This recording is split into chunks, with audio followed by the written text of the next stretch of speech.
মার্কিন president Donald ট্রাম্পের চোখ এবার পৃথিবীর সবচেয়ে শীতল ভূখণ্ড গ্রিনল্যান্ডে। গত বছর এই প্রস্তাবকে অনেকেই হাস্যকর বললেও ভেনেজুয়েলার সাম্প্রতিক ঘটনার পর সেই হাসি এখন রীতিমতো উদ্বেগে রূপ নিয়েছে। ভেনেজুয়েলার প্রেসিডেন্ট নিকোলাস মাদুরোকে আটকের ঠিক পরদিনই ট্রাম্প স্পষ্ট ভাষায় জানিয়ে দেন, গ্রিনল্যান্ড আমাদের দরকার, খুব বেশি দরকার। এবার আর ইঙ্গিত নয়, সরাসরি দাবি। হোয়াইট হাউসও সুর মিলিয়েছে। 6 জানুয়ারি প্রেস সেক্রেটারি ক্যারোলিন লেভিট বলেন, গ্রিনল্যান্ড দখল করা যুক্তরাজ্যের জন্য জাতীয় নিরাপত্তার প্রশ্ন। এই বক্তব্যের পরই নড়েচড়ে বসে ইউরোপ।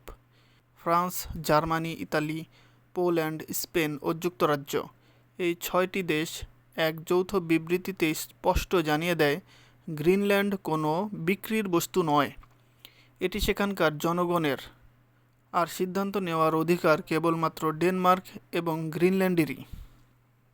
প্রধানমন্ত্রী মেট ফ্রেডরিকসনের অবস্থানকে পূর্ণ সমর্থন জানিয়েছে ইউরোপ। ট্রাম্পের দাবির সামনে ইস্পাত কঠিন দেয়াল তুলে ধরেছে। বিশ্লেষকরা বলেছেন, ট্রাম্প শুধু একটি দ্বীপ চাচ্ছেন না, তিনি চাইছেন উত্তর মেরুর খনিজ সম্পদ, নতুন সামুদ্রিক বাণিজ্য পথ এবং আর্কটিক অঞ্চলের ভূ রাজনৈতিক নিয়ন্ত্রণ। ট্রাম্পের যুক্তি, চীন ও রাশিয়ার প্রভাব ঠেকাতে গ্রিনল্যান্ড দরকার, কিন্তু ইউরোপ বলছে এ ধরনের হস্তক্ষেপ আন্তর্জাতিক আইন ও ন্যাটোর চেতনার পরিপন্থী।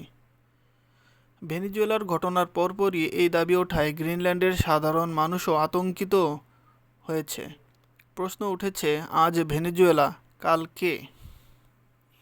বিশ্লেষকদের মতে, ট্রাম্পের এই গ্রিনল্যান্ড মিশন শুধু ভূখণ্ড দখলের গল্প নয়, এটি বৈশ্বিক শক্তির ভারসাম্য বদলে দেওয়ার এক বিপজ্জনক অধ্যায়। বরফের নিচে জমে উঠছে আগুন, আর সেই আগুনে পুড়তে পারে পুরনো মিত্রতার বন্ধনও। আর এমন গুরুত্বপূর্ণ আন্তর্জাতিক ঘটনা, বিশ্লেষণ ও আপডেট জানতে সাথেই থাকুন আমাদের সঙ্গে। ভিডিওটি ভালো লাগলে লাইক দিন, চ্যানেলটি সাবস্ক্রাইব করুন এবং নতুন খবর সবার আগে পেতে বেল আইকনে ক্লিক করতে ভুলবেন না।